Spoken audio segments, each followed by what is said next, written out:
Hello and welcome to another video of Secure Synopsis. Today we'll be discussing the synopsis of 9th of April 2021, and the first topic is on the General Studies 1. The topic is on social empowerment.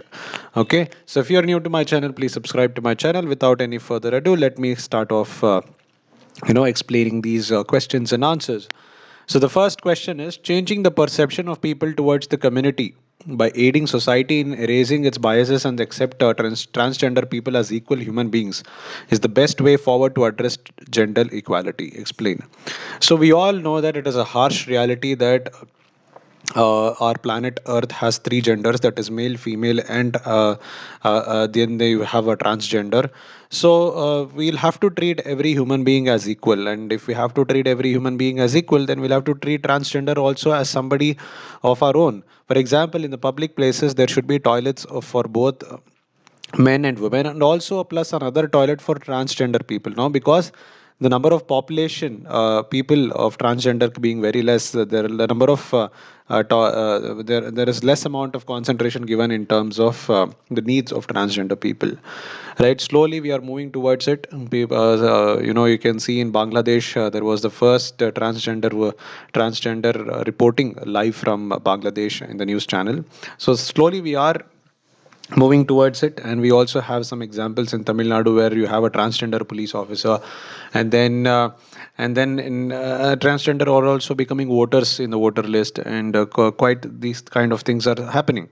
Now let us have a look at why this question is asked. The article explains the induction of 13 members of the community into the Chhattisgarh police, which is an encouraging feat. Chhattisgarh is currently being ruled by the Congress party, and they'll get all the credits of getting in these 13 members of the community, which is a welcome move. Okay, so let's start off with the answer. Recently, 13 members of the transgender community have been selected as constables under the Chhattisgarh police. This is truly historic and thrilling for a community that had no legal recognition until the Supreme Court in the National Legal Service Authority versus Union of India 2014 rules that transgender persons have the right to decide their self-identified gender. So they can decide the gender that they want to be in. Problems faced by transgender community in India, first and foremost, is discrimination. They remained out of one of the most marginalized groups. Sexuality or gender identity often makes transgender a victim of stigmatization and exclusion by the society. Ostracization, which means that transgender individuals are often ostracized by society, and sometimes even their own families view them as burdens and exclude them, because society prestige is something that every family would need. Poverty, in many cases, this lack of legal protection, lack of education, and all of these things leads to an unemployment for transgender people. Education, transgender people are unable to access equal educational opportunities because of harassment, discrimination, and even violence. And most transgender children are forced to drop out of schools as Indian schools remain unequipped to handle children with alternative sexual identities. Health, transgenders frequently experience discrimination when accessing healthcare, from disrespect and harassment to violence and outright denial of service. The community remains highly vulnerable to sexually transmitted diseases like HIV/AIDS. According to a recent UN AIDS report, the HIV prevalence among transgender in India is almost 3.1% as per 2017 report. Mental health issues include depression and suicidal tendencies and violence related stress, right? So whenever you are discriminated, you start having this mental pressure on you that nobody is accepting me, and how will I move ahead in life? For that reason, mental health issues can happen. And employment, they are economically marginalized and forced into professions like prostitutions and begging for livelihood, or resorting to exploitative and entertainment industry like dancing and all of those things. Access to public spaces and shelter. Transgender face direct discrimination and denial while accessing houses or apartments. Further, they also face problems due to lack of provision of gender neutral or separate transgender toilets and discrimination in accessing public toilets. Civil status. Possessing accurate and consistent identification documents has always been challenging for the transgender community. Gender based violence also transgenders face. For example, transgenders are often subjected to sexual abuse, rape, and exploitation by the normal public.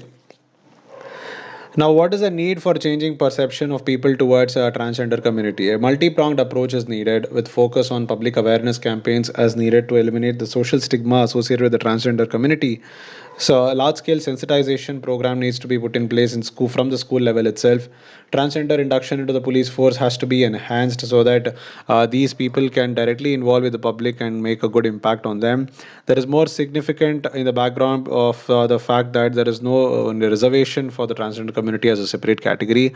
This may hence help in changing the perception of people who think of them as fearful entity with stigma of identity, disability, criminality, or untouchability. Earlier, a few transgender were inducted into Tamil Nadu police too. Legal and law enforcement systems need to be empowered and sensitized on the issues of transgender community. Stringent criminal and disciplinary action must be taken against the people who commit violence against transgender. The establishment of National Council for Transgender Person, which seeks to increase awareness and inculcate a sense of respect and acceptance for transgender community, is a welcome step. And the recently enacted Transgender Persons Act 2019 states that transgender persons shall have the right to self perceived gender identity, which is a welcome move. The Act prohibits discrimination against a transgender person in various sectors such as education, employment, and healthcare. It will give much needed legal protection to the transgenders. Thanks to Transgender Persons Act 2019. The law for protection of transgenders must be implemented in letter and spirit to fulfill its objective. At the same time, society needs to erase its biases and accept transgender people as equal human beings with humility. Now, let's move on to the next topic, that is social empowerment. India's poor performance on the Global Gender Gap Report card hints at a very serious wake up call and learning lessons from the Nordic region from the government and policymakers analyze. So, we are going to talk about Global Gender Gap Report card, and let's have a look at how India stands. Okay, this article appeared in Financial Express. India has slid 28 spots. So India has gone down in the ranking among 148 countries. Among 156 countries, India is ranked 140 on the World Economic Forum's Global Gender Gap Index. So, which who releases Global Gender Gap Index? It is World Economic Forum. The pandemic causing a disproportionate impact on women jeopardizes rolling back the little progress made in the last decades, forcing more women to drop off of the workforce and leaving them vulnerable to domestic violence. So, during the pandemic, a lot of women lost their jobs. They quit their jobs. They went back home and they started working in their home as domestic help, and this has led to a huge amount of gap between men and women employment in the society. So, India's performance in bridging gender gap, despite women having been at the front line as essential workers, the pandemic has added extra 36 years to realize gender parity. The gender gap in political empowerment is the widest, with only 22% close to date, where India has shrunk 13.5%. The economic participation and opportunity sub-index has also decreased, albeit to a lesser extent, as the gap widened by 3%. India ranks among the bottom 5 countries in the health and survival sub-index, closing to 93.7% today. Gender equality at the workplace has remained elusive. Early projections from the ILO suggest that 5% of all employed women lost their jobs, with compared to 3.9% of employment. So women are more likely to lose jobs than men. Women represent just 27% of all manager positions. The share of women in professional and technical roles declined further to 29.2%, even though women share about 50% of the planet Earth. Indeed, the estimated earned income of women in India was one fifth of men's earning. Women are victims of violence, with crime rate being at 53.9% against women. The shadow pandemic of exploitation and abuse, including domestic and intimate partner violence, should be a jarring wake up alarm. The female gender will be likely to suffer the adverse socio-economic impact as they carry responsibility for unpaid dependent care. Shadow pandemic means exploitation at home. Lessons to inculcate for India. Amidst such statistics, the Nordic countries, Norway, Sweden, Finland, Denmark, and Iceland, have long been rewriting gender parity norms as they have taken root at the top of the global rankings. Iceland, the island nation, has a culture of political empowerment, and 39.7% of parliamentarians and 40% of ministers are women.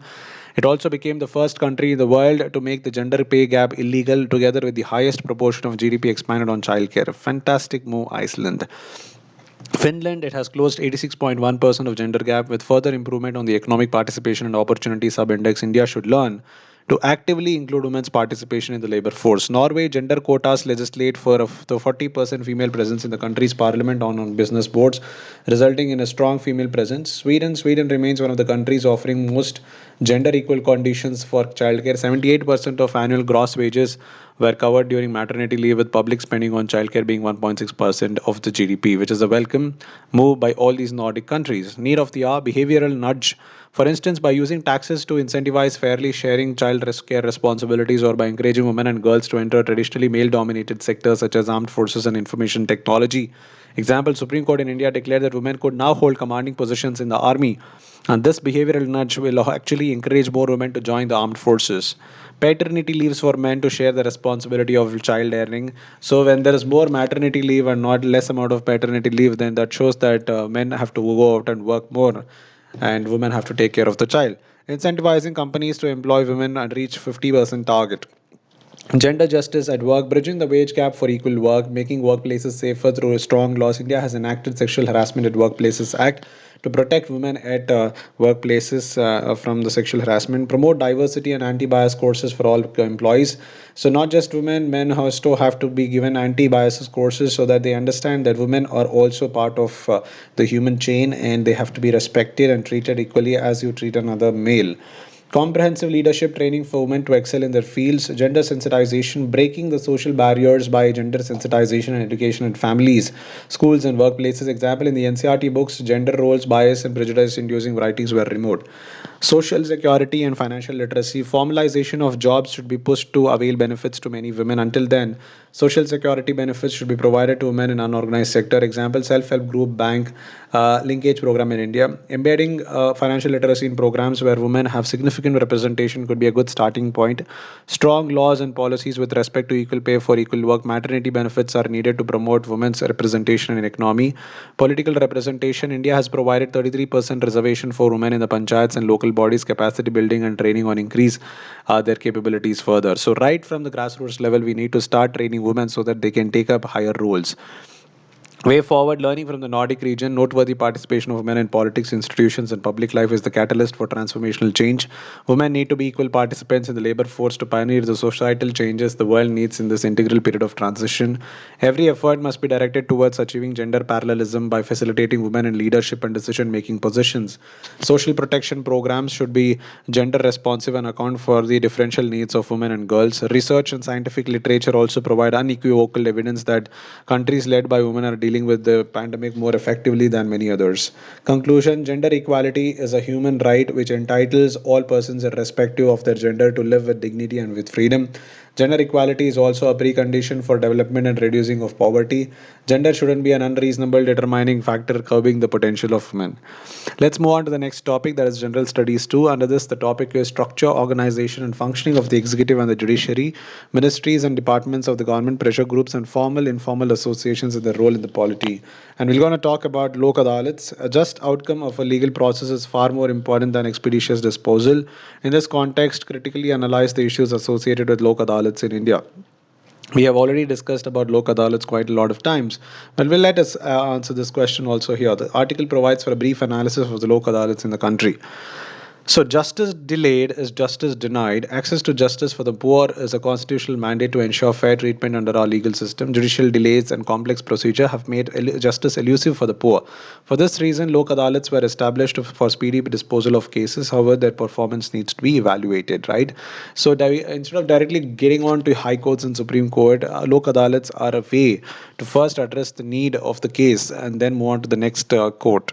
Okay, so Lok Adalats can act as a buffer to help poor get justice as soon as possible.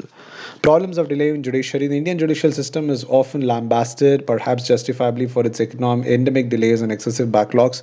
As per the National Judicial Data Grid, 16.9% of all cases in district and taluka courts are 3 to 5 years old. For high courts, 20.4% of all cases are 5 to 10 years old, and over 17% are 10 to 20 years old. Furthermore, over 66,000 cases are pending before Supreme Court, over 57 lakh cases before various high courts, and over 3 crore cases are pending before various district and subordinate courts.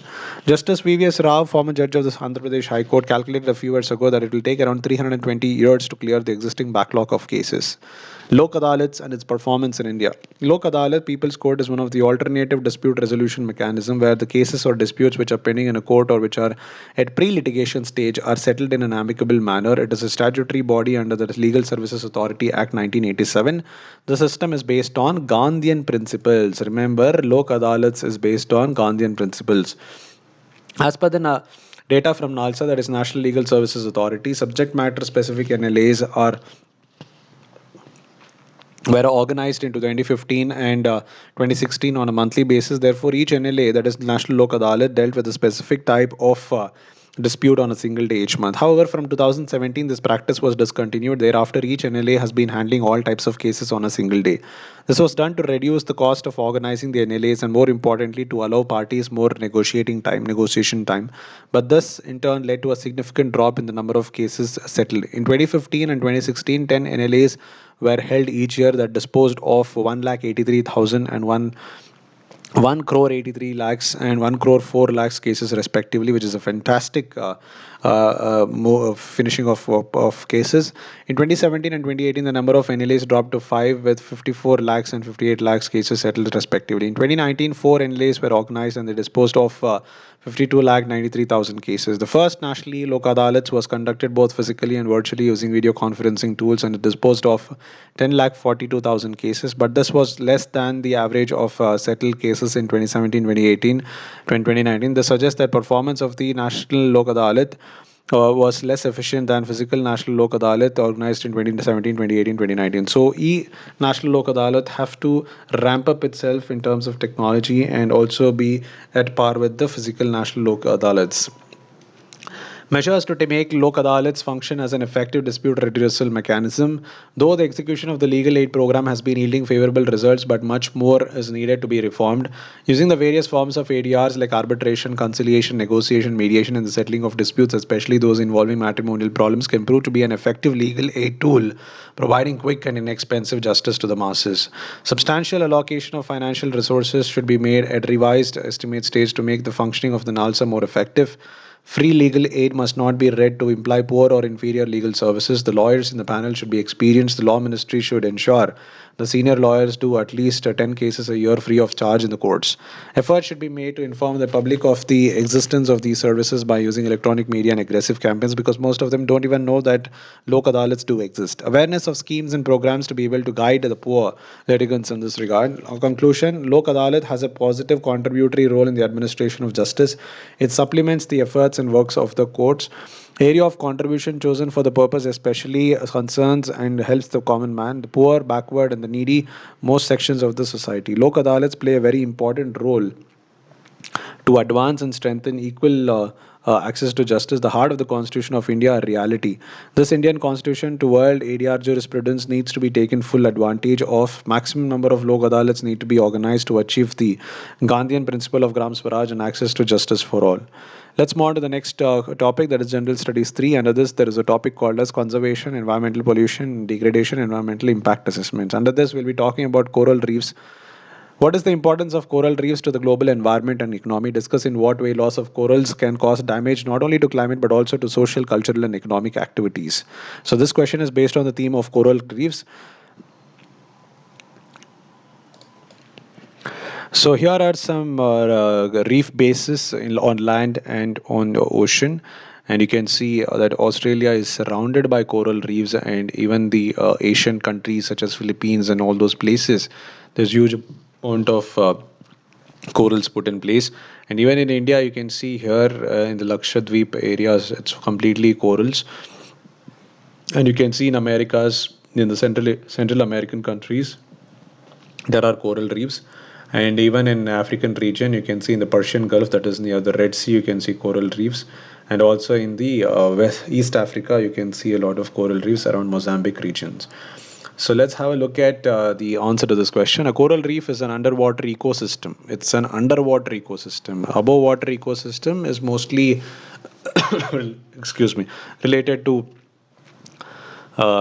trees and all of those things. So this is underwater ecosystem and characterized by reef building corals. Reefs are formed of colonies of coral polyps held together by calcium carbonate. Most coral reefs are built from stony corals whose polyps cluster in groups. Most reefs grow best in warm, shallow, clear, sunny water. Let's have a look at the importance of coral reef to the global environment and economy. Coral reefs harbor the highest biodiversity of any ecosystem globally. Despite covering less than 0.1% of the ocean floor, reefs host more than one quarter of all marine fish species, in addition to many other mineral animals. And the variety of species living in coral reefs is greater than almost anywhere else in the world. That's the amount of biodiversity, rich biodiversity that you can find in coral reefs. Scientists estimate that more than 1 million species of plants and animals are associated with coral reef ecosystem. Hence, they are also known as rainforests of the ocean. Additionally, reefs provide a wide variety of ecosystem services such as subsistence, food, protection from flooding, and sustaining fishing and tourism industries. Their disappearance will therefore have economic, social, and health consequences. Coral reefs are also key indicators of global ecosystem health. They serve as an early warning system of what may happen to other less sensitive systems, such as river deltas, if climate change is not urgently addressed. Once the tipping point for the survival of coral reefs is passed, the deterioration of other systems may cascade more quickly and irreversibly. Impact of coral loss to social, cultural, and economic activities. Coral reefs are estimated to directly support over 500 million people worldwide who rely on them for daily subsistence, mostly in poor countries. A 2014 assessment published in the journal Global Environmental Change estimated the social, cultural, and economic value of coral reefs at $1 trillion. A 2015 study by WWF projects that the climate-related loss of reef ecosystem services will cost around $500 billion per year or more by 2100. You don't have to remember all these specifics. It is not required. Coastal ecosystems provide important shoreline stabilization services. You need to remember these kind of things. Coral reefs dissipate wave and storm energy and create lagoons and sedimentary environments favorable for the growth of mangroves and seagrasses. Local economies also receive billions of dollars from visitors to reefs through diving tours, recreational fishing trips, hotels, restaurants, and other businesses based near reef ecosystems. These will be severely hit due to mass coral bleaching. Need of the hour: limiting global average temperature to well below 2 degrees Celsius above pre-industrial levels and pursuing efforts to limit the temperature increase to 1.5 degrees Celsius in line with the Paris Agreement on climate change provides the only chance for the survival of coral reefs globally.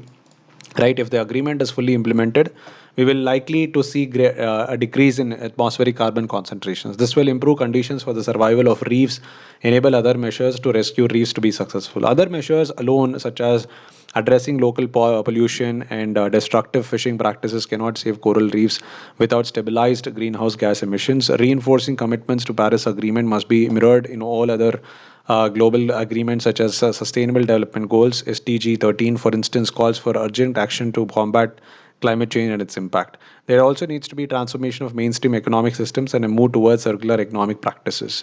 These are highlighted in SDG 8 and SDG 12. SDG 8 says inclusive and sustainable economic growth, and SDG, that is Sustainable Development Goal 12, says talks about sustainable consumption and production patterns. Economic systems need to rapidly move to low greenhouse gas emission scenario to enable global temperature decrease. A move away from the current economic thinking should include the benefits provided by coral reefs, which are currently not taken into account in mainstream business and finance. Therefore, sustaining and restoring coral reefs should be treated as an asset, and long-term investments should be made for their preservation. Investment should also include support for research at the frontiers of biology, such as genetic selection of heat-resistant corals that can withstand rising global temperatures. Concluding it, monitoring, research, and restoration all are essential to safeguard coral reefs.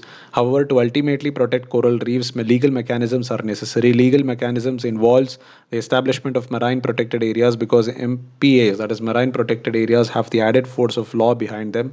A protected marine enclosure such as coral reef system may stand a better chance for survival. Let's move on to the next topic, that is on linkages between development and spread of extremism. We saw what happened recently by the Maoists, and we'll be talking about it here. The latest attack by Maoists in the Bastar region calls for change in India anti-insurgency operations. And the question asks us to comment here. The latest ambush by the Maoist rebels on a large contingent of security personnel in Bastar is yet another well-planned and ruthlessly executed attack in a long line of similar attacks in the Maoist-infested regions of central India. Nearly 22 Jawans were martyred in the attack. Causes of left-wing extremism in India: inequitable development. The failure of land reforms, especially land redistribution after independence, has caused this. Socioeconomic inequalities and employment despair about the future, dishonest and self serving dominant groups, political deprivation leading to hopelessness or a sense of powerlessness by the poor, lack of little to public land cultivated by the landless poor, governance deficit in the remote parts of red corridor regions, lack of food security, corruption in the public distribution systems, which are often non functional, disruption of traditional occupations and lack of alternative work opportunities. All these are some of the reasons. Displacement of people, eviction from lands traditionally used by tribals, forced displacements caused by mining, irrigation, power projects without adequate arrangements for rehabilitation has resulted in this. Large scale land acquisition for public purposes without appropriate compensation or rehabilitation. Discrimination against tribals, poor implementation of laws prohibiting transfer of tribal land to non-tribals in the fifth schedule areas, non-regularization of traditional land rights under FRA, that is Forest Rights Act of 2006, hasty rejections of land grants to tribals. What is the change in India's anti-insurgency operations that are needed? The use of necessary military force to counter the aggressiveness of the insurgents. While military operations are being enforced, the government must have ideas and initiatives ready with plans for infrastructure upgrades that would address the basic grievances of the alienated people who took to arms in the first place. Finally, when military operations are reduced to a minimum and the ground situation is under control with the implementation of such initiatives, then talks must be initiated to address the political demands of the locals with fixed timelines for political deliverables. Above all, to successfully battle an insurgency, all major governmental agencies must be on the same wavelength. The PM and the National Security Advisor would do well to exercise their authority to get the forces to participate in and collectively address a problem that cannot have a knee jerk approach, notwithstanding strong political warnings that translate to little on the ground. Let's conclude this answer. There is only one way out, and it is the government of India and the Moist should sit across the table and sort out their differences. The harsh truth is that the tribals are today sandwiched between the two varying groups of state police and central armed police forces on the one hand and Moist guerrillas on the other. The government of India is today in a position to hold out the olive branch. Such a gesture would not be an admission of weakness. The government today holds the upper uh, and therefore any such move would be considered magnanimous. There has been much bloodletting. It is time to heal the Naxal wounds, time to usher in a new dawn. Right, so let's move on to the next topic, that is General Studies 4.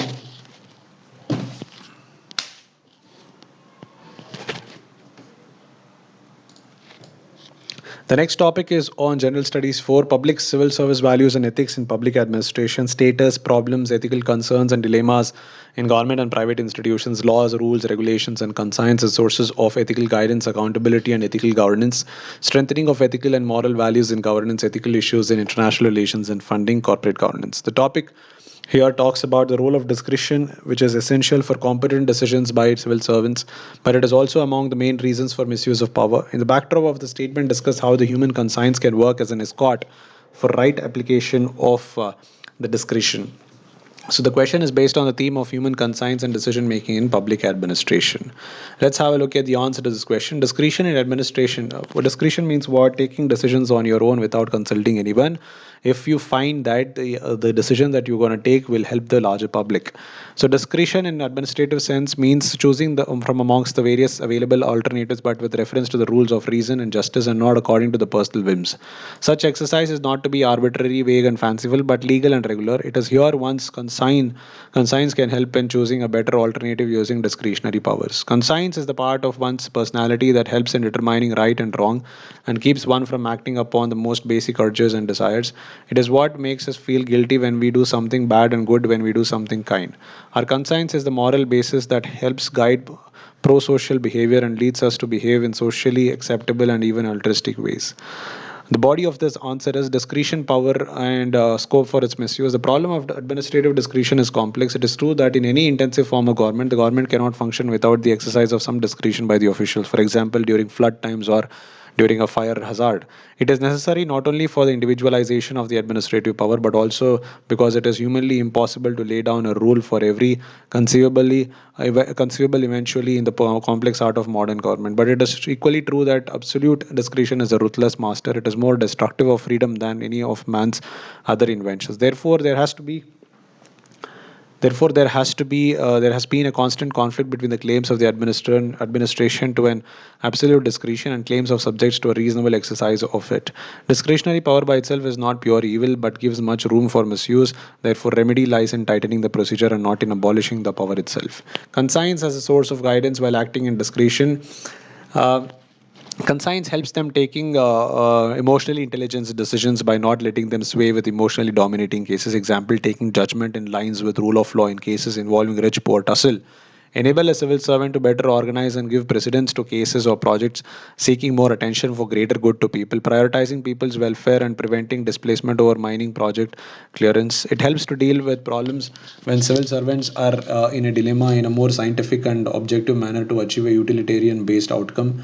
Need to cut hundreds of trees to construct an array forest for a car depot should need to have a cost benefit analysis done on that. So array is a part in Maharashtra. Upholding values of honesty, impartiality, accountability, or not letting his integrity and institutions' credibility questioned by using transparent working methodologies. Suppose the situation where your superiors are indulged in corrupt practices, so it is your conscience which can raise voice against this, even having so much pressure from all. For example, Ashok Khemka and such a Sanjeev Chaturvedi's conscience forced them to expose corruption in politics and administration. Durga Shakti Nagpal, UP IS officer, was motivated by her conscience to take action against the politically supported and sand mafia. Being a civil servant, you may have a situation when a poor person approaches you for some benefits, but he does not have proper documents, so you can deny him, but out of compassion, your conscience may prompt you to do some arrangements for him. So, concluding it, conscience can aid in decision making, especially where discretion needs to be exercised by the civil servants. Every civil servant is expected to uphold equality, work with integrity, and in good conscience, especially when he or she has a lot of discretion. The ultimate goal must be of welfare of the largest community.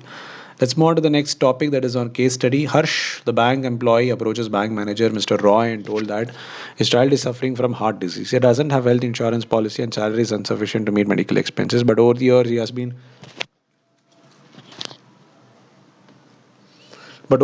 he has been collecting autographed T-shirts of various Bollywood actors and actresses. So he wants Mr. Roy to give permission to hold a charity auction in the office. Also to send flyers to clients of the bank. Everyone is welcome to bid for these T-shirts so that he can raise money for the medical treatment of his child.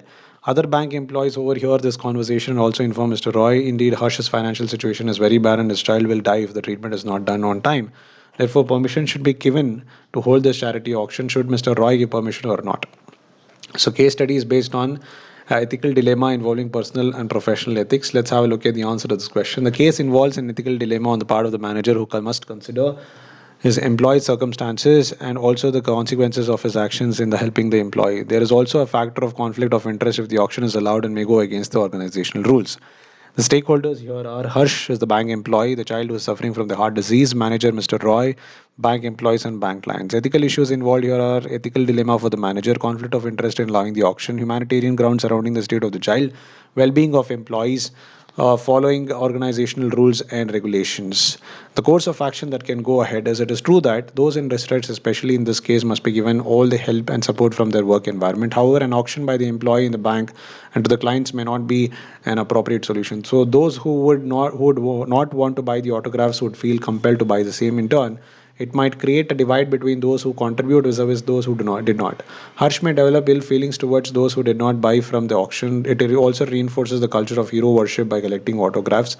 It would set a wrong precedent that anyone could raise money through these means. Clients of the bank could feel it is an unnecessary burden on them, and eventually bank may also lose its customers. Next time another employee will try to do the same, maybe with a trivial reason, and if Mr. Roy says no that time, it may create an impression Mr. Roy is biased towards certain employees, staff morale goes down. Instead, avenues must be explored if there can be health insurance given to all employees and their dependents from the bank as part of social security. Crowdsourcing rather than auction must be presented as an option. Examples of Tira Kamath, who was suffering from muscular dystrophia, is a good example in this regard. Her parents raised 16 crores to treat her ailment with a drug that costed 16 crores. Conclusion: work culture and code of conduct in an organization are very important to keep the workplace professional. Though personal issues such as child health need support from organization, there must be in terms of leaves and sabbatical to the employee to ease this burden. And other options to raise revenue must be given that this is feasible professionally rather than a personal auction. So I hope you had an amazing time listening to this episode of a Secure Synopsis of 9th of April. If you're new to my channel, please subscribe to my channel and also press the like button. Thank you so much for being part of this video.